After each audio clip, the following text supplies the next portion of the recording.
Yeah, if anybody was tuning in for tonight to talk about racing, I'm afraid it's not the show we've got for you. It's very much all about contracts this evening, as silly season has very much kicked off as well.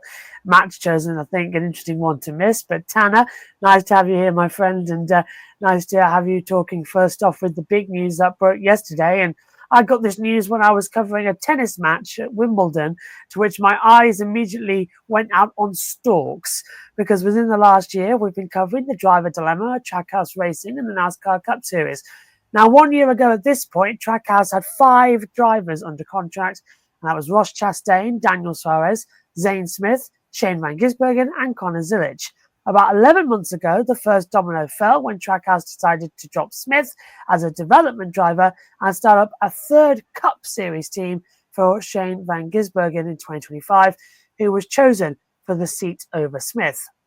Then, Trackhouse was able to loan Zilisch to JR Motorsports for the entire 2025 Xfinity Series season. Now, entering this year, Zilisch was one of the most hyped young prospects in NASCAR, as many believed he's a generational talent who will be a superstar someday in the Cup Series. Zilisch won his Xfinity Series debut last year at Watkins Glen.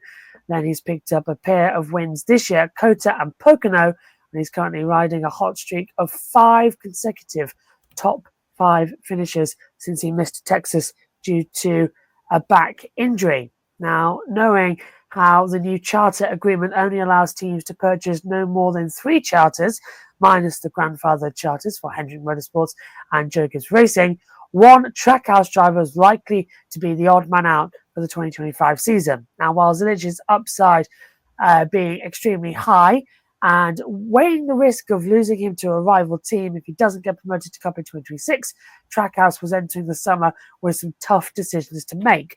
Now, Chastain, the ultimate team leader, was obviously safe and in no danger of losing his ride. While SVG has struggled on the ovals, he's started lately to improve, and he's earned his spot in the playoffs thanks to a dominant win in Mexico City. Now, the only Trackhouse driver yet to clinch a playoff berth is Suárez, now who unfortunately is the driver getting the boot at the end of the 2025 season. Yesterday afternoon, it was announced that Trackhouse and Suárez mutually agreed to part ways, potentially opening the number 99 Chevrolet for Zilisch if the team decides to promote him. Now, when Justin Marks founded Trackhouse, Suárez was the first driver he signed, and he's been with the team since 2021. During his time at Trackhouse, Suárez made the playoffs twice and won 2 races at Sonoma and Atlanta. The statement on your screen as well, as I'm going to have to go into full screen to read that as well, says, Trackhouse Racing and Daniel Suárez agreed to part ways at the conclusion of the 2025 NASCAR Cup Series season. The role Daniel has played in the Trackhouse Origins first 5 years will remain a valued part of the company's history forever. His commitment, work ethic, and dedication to the effort is one of the most impressive things I personally have seen in my career. We will forever be thankful and honored that Daniel chose to spend many incredible years with us.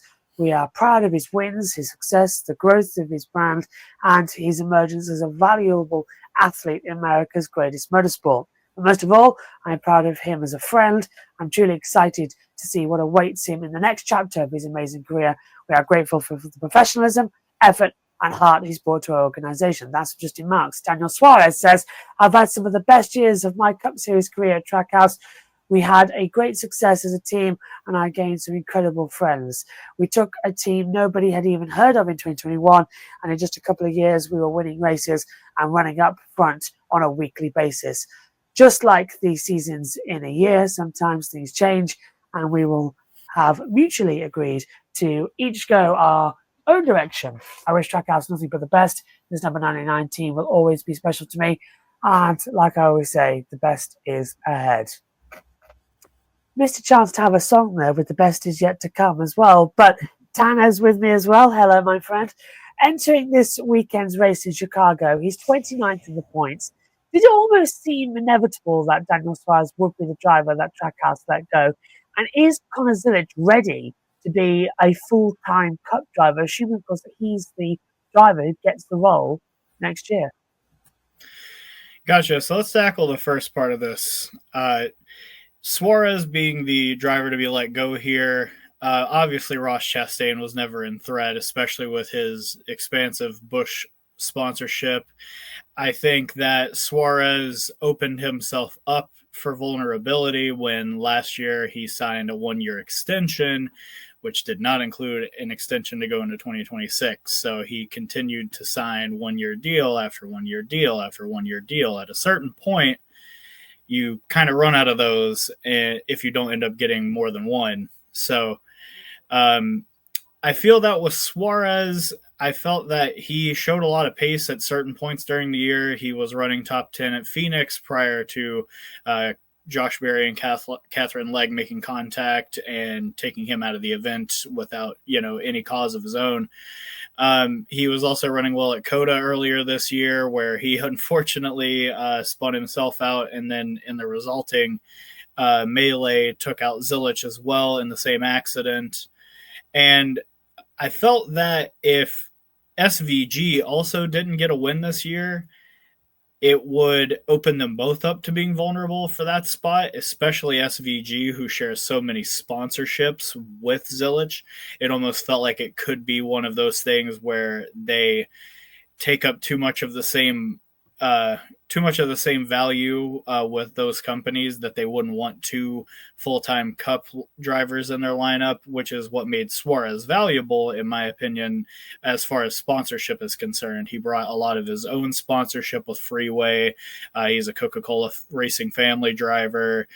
He's obviously linked up with Carlos Slim and his myriad of companies. But with SVG winning at Mexico City and Suárez being nowhere to be found in the points battle, it did kind of make the decision at this point pretty easy for Trackhouse for 2026 to move on from their flagship driver that drove their original car and helped propel the team forward to what they are today. Now, as far as Connor Zilisch is concerned and what his Cup Series prospects look like, I think that he is mostly ready to be a full-time driver.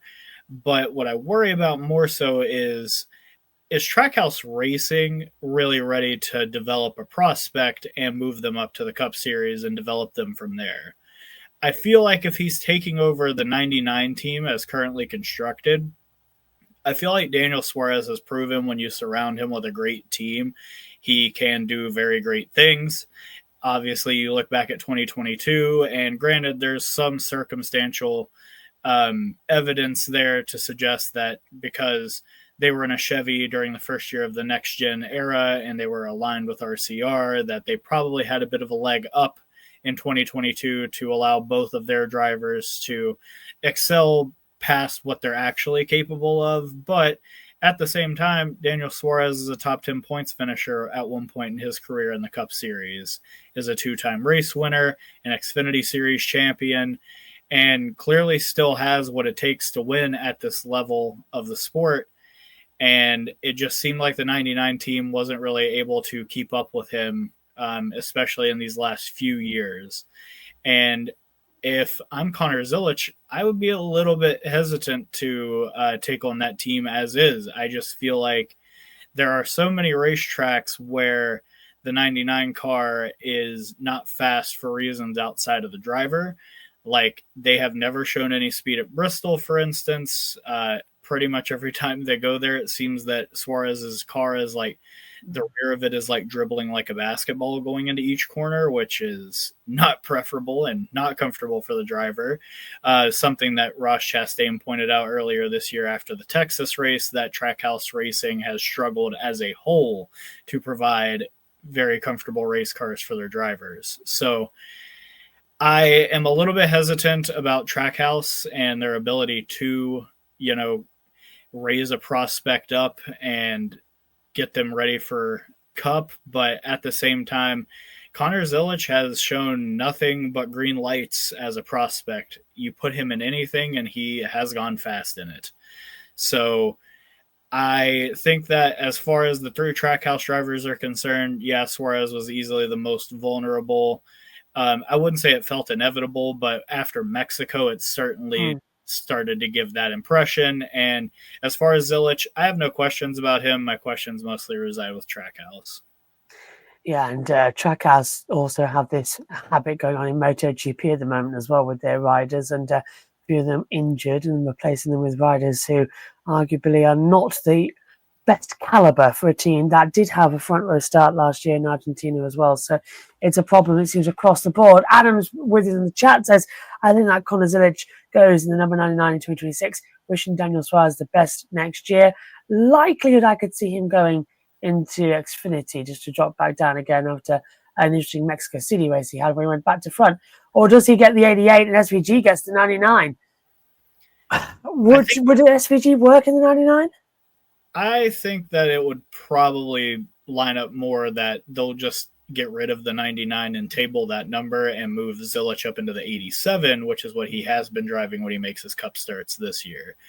But there is like a whole underwater thing with NASCAR and buying numbers from other teams. So, I mean, I don't know how valuable the 99 as a number is to the rest of the race teams in the garage. So it'll be a fun little subplot to watch in all this, I feel like, to see who ends up with what number at Trackhouse next year. But I think one thing's clear, Ross Chastain will be driving the one car next year.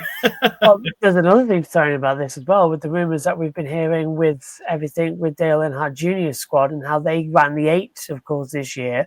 Would they also want the 88 back to run in their team as well? Of course, the second number for Junior, and that's currently with Trackhouse. So if Trackhouse goes just 87 and 99 and the 88 goes back to Junior, that could be an option as well that we've seen on the board, if they want to enter full time after they did a stunning entry earlier on this season as well in their one-off cup race. Bristol 24 seems like the slump really for Suárez, and this year just not there besides Las Vegas. I think Vegas is the only time Suárez has been. I think we've all been at the screen going, oh, he's had a good day today, isn't it? But yeah, speaking of Suárez, because a few hours after the news came out, he did go on Sirius XM NASCAR radio to discuss the situation. He revealed that he's known for a while that Trackhouse wasn't bringing him back in 2026 and didn't want to think about this as a sad moment, but just the beginning of a new chapter for him and his career. Now, Suárez is a driver who has dealt with lots of change in his Cup Series career, from getting moved up unexpectedly to the top level of NASCAR in 2017 after Carl Edwards announced a shock retirement. Joe Gibbs Racing only kept him for 2 years before replacing him with Martin Truex Jr. Then he only lasted a single year at Stewart-Haas Racing until he was let go for Cole Custer. And to make matters worse, this wasn't announced until the season final race weekend, leaving Suárez with little time to find a ride. He spent a single year with the Gant Brothers Racing in 2020 in what was a super last-minute full-time deal before joining Trackhouse at the start in 2021, and he'll end his tenure there after 5 years together, most stability he's ever had in the Cup Series as well. Now, when Suárez first joined Trackhouse, Pitbull was a part of the ownership group before he left in the days leading up to the Daytona 500 earlier on this year. Remember, Pitbull was still performing at the Daytona 500. Everyone said how awkward that was as well. Now, he ended his business partnership with Justin Marks right before the biggest race of the season in NASCAR as well. Now, Pitbull was proud of his heritage, promoting Latin culture and having a Mexican driver representing his team. He was a big believer in Suárez. So, Tanner, do you think that Pitbull's influence beforehand has likely helped Suárez last longer than expected at Trackhouse? And could Pitbull have sort of shifted things now that he's left the team, knowing, of course, how unlikely it was for Trackhouse to renew Suárez's contract going for 2026? I think it was a number of things. I kind of mentioned Suárez does bring a significant amount of funding on his own. I think that has kind of kept him in the Cup Series for longer than some would probably deem necessary. But I think that Atlanta win last year actually is what kept him in that ride longer. If I remember correctly, after 2022, I believe he signed a 2-year extension, which extended him through 2024. And then he went out and won the second race of the season in dramatic fashion at Atlanta in 2024. And I think that alone earned him that contract extension that came into this season and ends at the end of this year. So I think that winning at good times certainly helped. I also think that Trackhouse acquiring a third charter helped buy him another little bit of time. But at the end of the day, I think that Suárez's win at Atlanta probably kept him more so on the team, as well as his performance in 22 and 23. While he did not make the playoffs in 2023, he was the first driver in points outside of the playoffs, which is a very important spot to be in if you can't be in the playoffs, because it shows that you were probably capable of being in there and doing something, but you just didn't have the fortune go your way in the regular season. As for the second part of this question, I think that Suárez's lack of job security definitely helped push Pitbull out the door. I think that partnership with Pitbull and Trackhouse was mostly determined by them, embracing Suárez and, touting him as one of their flagship drivers. And I feel that after Pitbull's departure, I think that made it pretty clear what Trackhouse's future plans were. And maybe this is a hot take, but I feel that had Suárez won at Las Vegas earlier this year, that would not have mattered at this point. I think that he was going to be out of a ride regardless. So, in a lot of ways, I just think that more often than not with this kind of a situation, there was too many factors at play to just say that there's one thing that pointed to Suárez staying or, leaving sooner than he actually did. But I think that, among other things, Zane Smith's lack of performance in the first half of last year certainly sticks out, and probably why he didn't end up getting that third chartered ride, while SVG had a very solid Xfinity Series season and showed promise in his Cup starts. Not only that, he also brought an exceptional amount of funding. So, yeah, I feel that Suárez kind of got to keep staying in the 99 because of circumstances and him getting wins at the right time. Reminds me a bit of Joey Logano as well, with wins at the right time as well.